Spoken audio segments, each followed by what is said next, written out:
Praise the lord. దేవునికి మహిమ కలుగును గాక. ప్రతిరోజు క్రమం తప్పక వాగ్దానాన్ని వీక్షిస్తున్న ప్రతి ఒక్కరికి యేసయ్య నామంలో ప్రత్యేక వందనములు.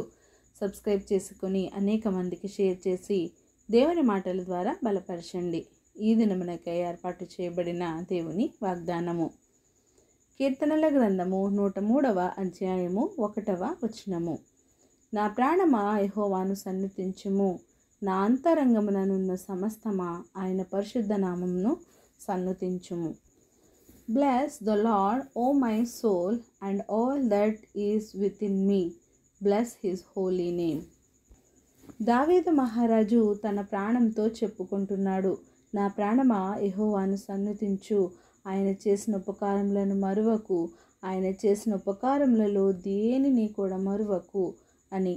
పక్షిరాజు యవ్వనము వలె నీ యవ్వనము క్రొత్తదగుచుండునట్లు మేలుతో నీ హృదయమును తృప్తిపరచువాడు ఆయనే అని చెప్పుకొంచున్నాడు. నా ప్రాణమా నీవేళ కృంగి ఉన్నావు, నాలో నీవేళ తొందరపడుచున్నావు అని. దావీదు గారికి దేవునిపై అపారమైన నమ్మకం, అమితమైన విశ్వాసం కనుకనే తన ప్రాణమునకు ఆయనే తనతో చెప్పుకొనుచున్నాడు. తన ప్రాణంతో తను మాట్లాడుకొనుచున్నాడు. మనము కూడా మన ప్రాణముతో మనం చెప్పుకోవాలి. నా ప్రాణమా భయపడకు, దిగులు పడకు, జడియకు, దేవుడు గొప్పవాడు, నా కొరకు గొప్ప కార్యములు చేస్తాడు. నీవు సిగ్గుపడకు, నీ అవమానం కొట్టివేస్తాడు. నా ప్రాణమా గొడ్రాలివన్నీ చింతించకు, నీ ఎడల గొప్ప కార్యాలు చేస్తాడు. నా ప్రాణమా సమస్య నుండి లేవనెత్తుతాడు, ధైర్యంగా ఉండు అని మనము కూడా మన ప్రాణముతో చెప్పుకొని ధైర్యముగా ఉండాలి. ఒక ధనవంతుడు కూడా తన ప్రాణముతో అంటున్నాడు, నా ప్రాణమా తినుము, త్రాగుము, సుఖించుము అని చెప్పుకొన్నాడు. కానీ ఆ రాత్రే దేవుడు తన ప్రాణమును అడుగుచున్నాడు. మరి నీవు నీ ప్రాణంతో ఏమి చెప్పుకుంటున్నావు? నా ప్రాణమా తిను, త్రాగు, సుఖించు అని చెప్పుకుంటున్నావా? లేక నా ప్రాణమా కృంగిపోకు, దేవునిలో నిలకడగా నిలబడు, నీకు సహాయం చేయవాడను నేనే, ఆయన్ను సన్నుతించు, ఆయన చేసిన ఉపకార్యములు దేన్ని మరువకు అని చెప్పుకొనుచున్నావా? దేవుడు పాడైపోయిన జీవితాలను బాగు చేయవాడు, కూలిన స్థితిలో ఉన్న నిన్ను పైకి లేపి నిల్వబెట్టువాడు కనుక ఆయన పరిశుద్ధ నామమును అనునిత్యము సన్నుతించు. దేవుడే నీకు సహాయము చేయునుగాక. ఆమెన్. చిన్ని ప్రార్థన.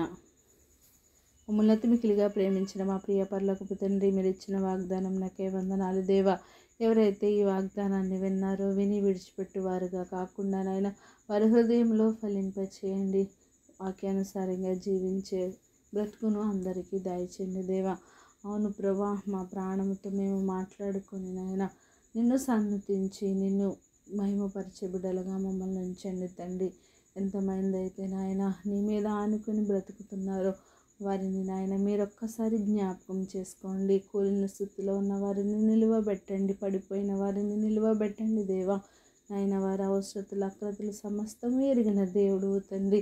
సమయానుకూలంగా వారి అవసరతలను తీర్చండి అయ్యా, వారి ప్రార్థనలను ఆలకించండి అయ్యా, వారికి నాయన కావలసిన మేళ్లను అనుగ్రహించండి అయ్యా. దినదినము నీ ఎదుట గోజాడుతున్నారయ్యా, వారి ప్రార్థన అంగీకరించి సమయానుకూలంగా వారి అవసరతలను, అక్కరతలను తీర్చి సమస్త ఘనత, మహిమ, ప్రభావములు మీరే ఆరోపించుకుంటారని యేసుక్రీస్తు పరిశుద్ధ నామమున ప్రార్థించి అడిగి వేడుకొనుచున్నాను మా తండ్రి. Amen. God bless you all.